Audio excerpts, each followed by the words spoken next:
There's a very active and intense trade discussion going on. On trade, we had a very open discussion. And the result of that discussion was that the Prime Minister and the President agreed that we would conclude you rightly said, not a free trade agreement, but a bilateral trade agreement by fall this year. গোটা পৃথিবীর কাছে এখন একটাই প্রশ্ন, Donald Trump 2রা April ঠিক কি করতে চলেছেন? তিনি ঘোষণা করেছেন 2রা এপ্রিল রেসিপ্রোকাল ট্যারিফের অ্যানাউন্সমেন্ট আমেরিকার পক্ষ থেকে তিনি করবেন। ভারতের কাছে এখন প্রশ্নটা কি? ভারতের কাছে প্রশ্নটা খুব সহজ। ডোনাল্ড ট্রাম্প কি সত্যি ভারতের উপর এই ধরনের রেসিপ্রোকাল ট্যারিফ চাপাবেন না চাপাবেন না? দুই দেশের মধ্যেই আলাপ আলোচনা, অ্যাকশন, পাল্টা ডিপ্লোম্যাসি, শেষ 1 মাস ধরে অনেক কিছুই কিন্তু দেখা যাচ্ছে। আজকে স্বয়ং জয়শঙ্কর ডোনাল্ড ট্রাম্পের সঙ্গে এই মিটিং নিয়ে একাধিক কথাবার্তা বলেছেন। জয়শঙ্কর বলেছেন দুই দেশের মধ্যে এখনো এই ট্যারিফ ওয়ারকে কেন্দ্র করে আলাপ আলোচনা অত্যন্ত অ্যাক্টিভ লেভেলে আছে, অর্থাৎ এখনো কথাবার্তা হচ্ছে এবং ভারতবর্ষের যে কমার্স মিনিস্টার পীযূষ গোয়েল তিনি অবধি আমেরিকায় গেছেন। পরবর্তীকালে এই মুহূর্তে আমেরিকার প্রতিনিধিরাও এই সংক্রান্ত আলোচনা করতে ভারতবর্ষে এসছেন এবং দুপক্ষই আশা করছেন ভারত এবং আমেরিকার এই নিজস্ব যে ট্রেড ওয়ার তা অন্য দেশের মতোই বিস্ফোরক কোনো লেভেলে যাবে না। On trade, we had a very open discussion, and the result of that discussion was that the Prime Minister and the President agreed that we would conclude you rightly said, not a free trade agreement, but a bilateral trade agreement by fall this year. And that is what is currently under discussion. We have a team here, by the way, they're not it's not that they are kicking off the discussion. My colleague, the trade minister, the commerce minister was in the US last month. And since then, actually, we've been working the trade account through virtual means. So there's a very active and intense trade discussion going on at this point of time. আমেরিকার এক প্রতিনিধি কালকে এই বিষয়ে সরাসরি মুখ খুলেছেন। এই মুখ খোলার পর অনেকে বলতে শুরু করে দিয়েছেন ডোনাল্ড ট্রাম্প যেভাবে ভারত বিরোধী একাধিক স্টেটমেন্ট দিয়েছেন, অন্তত 2রা এপ্রিল মনে করা হচ্ছে তিনি হয়তো তো কার্যক্ষেত্রে এই ধরনের বিস্ফোরক কোনো সিদ্ধান্ত ভারতের উপরে চাপিয়ে দেবেন না। এর আগে ডোনাল্ড ট্রাম্প বলেছিলেন ইন্ডিয়া সমস্ত কিছুতে আমেরিকার থেকে বেশি ট্যাক্স নেয়। তিনি ক্ষমতায় এসে এই ভারত সরকারের যে মুখোশ তা নাকি তিনি এক্সপোজ করে দিয়েছেন, অর্থাৎ খুলে দিয়েছেন। এরপরেই অনেকে আশঙ্কা করেছিলেন ডোনাল্ড ট্রাম্প হয়তো আমেরিকার পক্ষ থেকে ভারতের উপর সরাসরি ট্যারিফ ঘোষণা করে দেবেন। কিন্তু কালকে আমেরিকার এক অফিসার কি বলেছেন? তিনি বলেছেন ডোনাল্ড ট্রাম্প যেভাবে কানাডা, মেক্সিকো এবং চায়নাকে ট্রিট করে ভারতবর্ষকে সেভাবে ট্রিট করে না। অর্থাৎ বোঝা যাচ্ছে ট্রাম্প প্রশাসন ভারতকে নিয়ে অন্তত রেসিপ্রোকাল ট্যারিফ লাগানো হবে কি হবে না এই প্রশ্নে আগের থেকে অনেকটা নরম হয়েছে। প্রশ্নটা হলো হঠাৎ করে কেন ভারতকে নিয়ে তারা নরম হতে শুরু করলো? যে ভারতকে কেন্দ্র করে প্যাসিফিক ওশিয়ানে তারা নিজস্ব ক্ষমতা দখল করতে চায়, সেই ভারতকে একাধিক ক্ষেত্রে তারা কিন্তু অপমান করার একটা রাস্তায় বেছে নিয়েছিল, মুখোশ খুলে দিয়েছে। পাশাপাশি এমন কিছু মন্তব্য ডোনাল্ড ট্রাম্প করেছিল যা ভারতের রাজনীতির ক্ষেত্রেও অত্যন্ত বিপজ্জনক। সেই প্রেক্ষাপটে দাঁড়িয়ে এমন কি হলো যে ডোনাল্ড ট্রাম্প হঠাৎ করে ভারতকে নিয়ে অন্তত ট্যারিফ ওয়ারের ক্ষেত্রে নরম হয়ে গেলেন? ভারত সরকার এক্ষেত্রে একাধিক গুরুত্বপূর্ণ ভূমিকা নিয়েছিলেন।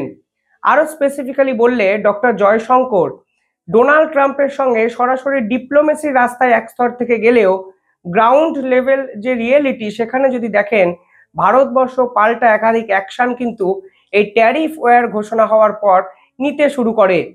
ভারতবর্ষ যে অ্যাকশনগুলো নিয়েছে, যে কার্যকারিতা ভারতবর্ষ দেখিয়েছে তা যে আমেরিকা প্রশাসনের ভালো লাগবে না তা তো স্বাভাবিক। ভারতবর্ষ কি করেছে? ভারতবর্ষ ইউরোপীয় ইউনিয়নের সঙ্গে হঠাৎ করে একটি মিটিং করেছেন। যে মিটিং কবে হওয়ার কথা ছিল? সেই মিটিং হওয়ার কথা ছিল এপ্রিলে, কিন্তু ইউরোপীয় ইউনিয়ন জরুরিকালীন ভিত্তিতে ভারতবর্ষে আসেন এবং প্রধানমন্ত্রী নরেন্দ্র মোদী ফেব্রুয়ারিতে তাদের সঙ্গে অত্যন্ত গুরুত্বপূর্ণ একটি মিটিং করেন। 27টা দেশ ভারতবর্ষের সঙ্গে ফ্রি ট্রেড এগ্রিমেন্ট করতে চায়। এবার ভাবুন, আমেরিকার মার্কেট যদি ভারতীয়দের জন্য বন্ধ হয়ে যায়, তাহলে ইউরোপীয় ইউনিয়নের বৃহৎ একটা মার্কেট ভারতীয়দের জন্য খোলার একটা রাস্তা ভারতবর্ষ কিন্তু ইতিমধ্যেই করে ফেলেছে। এমনকি এই এগ্রিমেন্টটা হবে ফ্রি ট্রেড এগ্রিমেন্ট, অর্থাৎ এই পার্টিকুলার ক্ষেত্রে ভারতবর্ষের ট্যাক্স ট্যারিফ সে অর্থে কিছুই লাগবে না, বা লাগলেও অতি সামান্য। পাশাপাশি ভারতবর্ষ কালকে চায়নার সঙ্গে একটি মিটিং করেছেন। চায়নার সঙ্গে মিটিংয়ের প্রভাবটা আপনাদের আরো তলিয়ে ভাবতে হবে। এই মুহূর্তে ব্রিক্স যে কান্ট্রি আছে, অর্থাৎ চায়না, রাশিয়া এবং ভারতবর্ষ যদি একজোট হয়ে যায়, তারা যদি আমেরিকার বিরুদ্ধে ট্রেড ওয়ার সরাসরি ঘোষণা করে দেয়, তাহলে কিন্তু আমেরিকার মার্কেট অন্তত এই 3 বৃহৎ দেশের জন্য সম্পূর্ণভাবে বন্ধ হয়ে যাবে। এমনকি রাশিয়া, চায়না এবং ভারতবর্ষ যদি একত্রে আলাদাভাবে এই বিশ্বকে বিভিন্ন ক্ষেত্রে চালনা করার চেষ্টা করে, তাহলে আমেরিকার যে প্রভাব তা কিন্তু এক নিমেষে সম্পূর্ণভাবে শেষ হয়ে যাবে। বিশ্বের ম্যাপটা যদি দেখেন তাহলে বুঝবেন, রাশিয়া এবং চায়না বহু দেশের সঙ্গে, এই পৃথিবীর প্রায় 70 to 80 কান্ট্রির সঙ্গে, দেশের সঙ্গে বিভিন্ন ইস্যুতে তারা কিন্তু বিভিন্ন ডিল করে বসে আছে। আর আমেরিকা যদি কোনো ক্ষেত্রে ভারতের বন্ধুত্বপূর্ণ আচরণটাকে অপপ্রয়োগ করে ভারতকে শত্রু বানিয়ে ফেলে, অন্তত এই ট্রেড ওয়ারের ক্ষেত্রে, তাহলে কিন্তু ব্রিক্সকে আরো গুরুত্ব দেবেন জয়শঙ্কর। এবং সে কথা বুঝতে পেরেই ডোনাল্ড ট্রাম্প কোথাও না কোথাও গিয়ে একটা নমনীয় মনোভাব দেখানোর চেষ্টা করেছেন। কারণ ডোনাল্ড ট্রাম্প হয়তো স্বপ্নেও ভাবেননি ভারতবর্ষ চায়নার সঙ্গে হঠাৎ করে মিটিং করে নেবেন। যে মিটিং রাশিয়াতে হওয়ার কথা ছিল, যে মিটিং পুতিন মনে প্রাণে চেয়েছিলেন, সেই মিটিং আজকের দিনে দাঁড়িয়ে এতটা গুরুত্বপূর্ণ একটা জিনিস হয়ে উঠবে, উপাদান হয়ে উঠবে, তা হয়তো জিওপলিটিক্যাল যারা বিশেষজ্ঞ তারাও হয়তো বুঝতে পারেনি। অর্থাৎ এই যে ডোনাল্ড ট্রাম্পের হুঁশিয়ারি কিংবা হুমকি সম্পূর্ণ উপেক্ষা করে ভারতবর্ষ যেভাবে প্ল্যান বি তৈরি করেছে দিনের পর দিন, এর সুফল হয়তো পাওয়া গেলেও পাওয়া যেতে পারে 2রা এপ্রিল। যদি পাওয়া না যায় তাহলে কি হবে? এই প্রশ্ন অনেকে অনেক রকমভাবে ব্যাখ্যা করছেন। দেখুন, এই মুহূর্তে ভারতবর্ষের সঙ্গে 45টা দেশ ফ্রি ট্রেড এগ্রিমেন্ট করতে চায়। ভারতবর্ষ আফ্রিকা মহাদেশের একাধিক দেশে যাওয়ার চেষ্টা করেছেন। রাশিয়াকে কেন্দ্র করে যে দেশগুলো আছে সেখানে ভারতবর্ষ বিচরণ করার চেষ্টা করছে। ফলে সব মিলিয়ে ভারতবর্ষ পুরো বিষয়টাই কিন্তু বসে নেই বলেই তারা লাগাতার 1 মাস ধরে আমেরিকার বিভিন্ন দপ্তরের সঙ্গে আলাপ আলোচনা করেছেন, এবং আমেরিকানরা তাদের প্রতিনিধি ভারতবর্ষকে পাঠিয়েছেন শুধুমাত্র ট্রেড সংক্রান্ত আলাপ আলোচনা করার জন্য।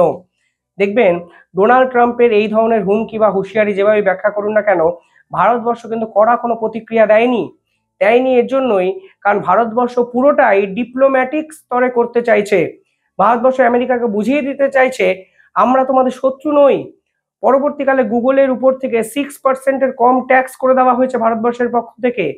হার্লে ডেভিডসনের মতো অটোমোবাইল ইন্ডাস্ট্রিকে ভারতবর্ষ বিভিন্ন ক্ষেত্রে ট্যাক্স ছাড় দিতে শুরু করে দিয়েছে।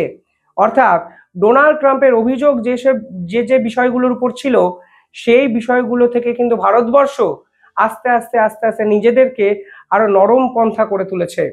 আর এই প্রেক্ষাপটে দাঁড়িয়ে ডোনাল্ড ট্রাম্প যদি 2রা এপ্রিল ফের এই রেসিপ্রোকাল ট্যারিফ চাপান, তাহলে প্রত্যেকটা ক্ষেত্রে সংঘাত ছাড়া ভারতবর্ষের কাছে কিন্তু কোনো উপায় আর নেই। তথ্য কি বলছে? আমেরিকার দাবি ছিল এই ভারতবর্ষের থেকে আমেরিকা যত পরিমাণ মাল কেনে, ভারতীয়রা কিন্তু আমেরিকানদের থেকে তত পরিমাণ মাল কেনে না। অর্থাৎ এখানে 2 দেশের ব্যবসা বাণিজ্যের পার্থক্যে আমেরিকা ক্ষতিগ্রস্ত হচ্ছে, এবং এই ক্ষতিগ্রস্ত অ্যামাউন্টের উপর ভারত সরকারও ট্যাক্স নিচ্ছে। ফলে সব দিক থেকে আমেরিকা নাকি ভীষণ মাত্রায় ক্ষতিগ্রস্ত হচ্ছে। আর এই যে ট্রেড ডেফিসিট, সেটা আমেরিকার ক্ষেত্রে অত্যন্ত ভয়াবহ, তা আমেরিকার পক্ষ থেকে দাবি করা হয়েছিল।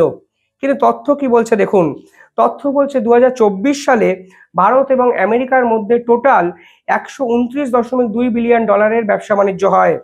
এর মধ্যে আমেরিকা ভারতকে বিক্রি করেছে $41.8 বিলিয়ন সামগ্রী, কিন্তু ভারত আমেরিকাকে বিক্রি করেছে $87.4 বিলিয়ন সামগ্রী। অর্থাৎ আমেরিকার দাবি হলো আমেরিকা ভারতের মার্কেটে যত পরিমাণ মানে ভারতের মার্কেট থেকে যত পরিমাণ জিনিস কেনে, ভারতীয়রা আমেরিকানদের থেকে সেই পরিমাণ টাকার জিনিস কেনে না। এক্ষেত্রে ট্রেড ডেফিসিট হয়েছে 45.7 বিলিয়ন। কিন্তু তথ্য বলছে 2024 সালেই চায়নার সাথে আমেরিকার এই ট্রেড ডেফিসিটের পরিমাণ 270.4 বিলিয়ন ডলার, মেক্সিকোর সঙ্গে 157.2 বিলিয়ন ডলার, ভিয়েতনামের সঙ্গে 113.1 বিলিয়ন ডলার, আয়ারল্যান্ডের সাথে 80.5 বিলিয়ন ডলার, জার্মানির সঙ্গে 76.4 বিলিয়ন ডলার, এমনকি জাপানের সঙ্গেও আমেরিকার এই ট্রেড ডেফিসিটের পরিমাণ 62.6 বিলিয়ন ডলার। অর্থাৎ প্রথম 10-এর তালিকায় ট্রেড ডেফিসিটে ইন্ডিয়ার নাম কিন্তু আমেরিকার এই তালিকায় নেই। অর্থাৎ যে পরিমাণ ব্যাখ্যা, যে পরিমাণ অপব্যাখ্যা আমেরিকার পক্ষ থেকে আসছে, তথ্য বলছে তা সম্পূর্ণ ভুল। আমেরিকার সাথে ভারতের এই যে সম্পর্ক, তা কেউ বা কারা ষড়যন্ত্র করে ভেস্তে দিতে চাইছেন, এবং যদি ডোনাল্ড ট্রাম্প 2 এপ্রিল এই ধরনের সরাসরি কড়া পদক্ষেপ কোনো নেন, তাহলে কিন্তু সংঘাত ছাড়া ভারতবর্ষেরও কাছে আর এই মুহূর্তে কোনো উপায় নেই। পাশাপাশি পীযূষ গোয়েলের সঙ্গে মিটিং করতে এই মুহূর্তে ভারতবর্ষে আছেন ফাস্ট ট্র্যাকের যে প্রতিনিধি দল, তারা অর্থাৎ আমেরিকা সরকারের প্রতিনিধিরা ভারতের সঙ্গে মিটিং করছেন, এবং পীযূষ গোয়েল যখন আলাপ আলোচনা করছেন, তখন একটা অত্যন্ত গুরুত্বপূর্ণ কথা তিনি বলেছেন, that is mother of all deal. অর্থাৎ আমেরিকার সঙ্গে যদি ফ্রি ট্রেড এগ্রিমেন্ট ভারতবর্ষ কোনোভাবে করে ফেলতে পারে, তাহলে নিঃসন্দেহে ভারতবর্ষের ইতিহাসে এক গুরুত্বপূর্ণ পদক্ষেপ কিন্তু হতে চলেছে। অর্থাৎ জয়শঙ্কর যেভাবে পাল্টা দেওয়ার রাস্তায় হেঁটেছিলেন, এই পাল্টা দেওয়ার রাস্তায় হাঁটার পর ডোনাল্ড ট্রাম্পের নমনীয় মনোভাব, আর এই নমনীয় মনোভাবটাকে ক্র্যাশ করতে ইতিহাস গড়ে ফ্রি ট্রেড এগ্রিমেন্ট করতে চাইছে ভারত এবং আমেরিকা। যদি 2 এপ্রিল এই বিষয়টা হয়ে যায়, তাহলে কিন্তু নিঃসন্দেহে পৃথিবীর অন্য দেশও চমকে যেতে পারে। কিন্তু সবটাই এখন আলোচনার স্তরে, কারণ একটাই, ডোনাল্ড ট্রাম্পের পলিসিকে কেউ বিশ্বাসও করে না, প্রেডিক্টও করে না। এতটা আনপ্রেডিক্টেবল ক্যারেক্টার কেউ হয়তো গোটা বিশ্বে এই মুহূর্তে আর কাউকে দেখেছেন বলে কারোর মনে নেই। আপনারা কি ভাবছেন কমেন্টে জানাবেন।